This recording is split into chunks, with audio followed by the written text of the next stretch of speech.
Почитувани, СДС се во паника и затоа партизацијата на судството зема се поголем замав. Во трас судството владее корупција, непотизам и криминал.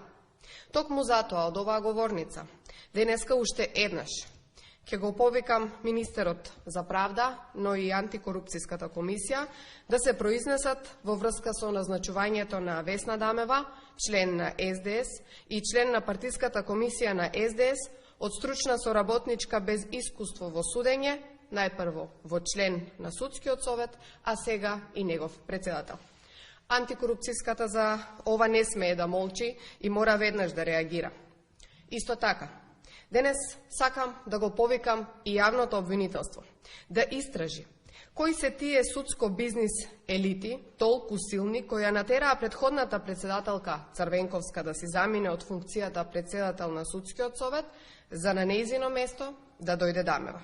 До кога јавното обвинителство ќе молчи за сите скандали на власта? Обвинителството мора да истражи кој бил толку силен што има влијание на Судскиот совет. Се сомневаме дека тој притисок доаѓа директно од врвот на власта предводено од ДУИ и СДС. Дали Дамева е назначена токму од овие судско бизнис елити?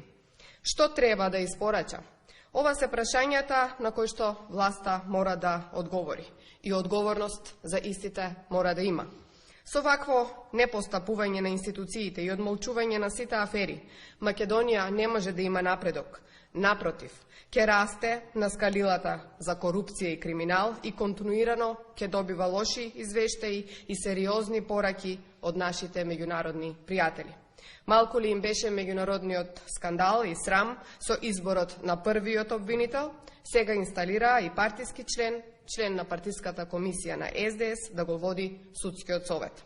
После сите овие скандали, дури и оние 8% доверба од граѓаните им се премногу.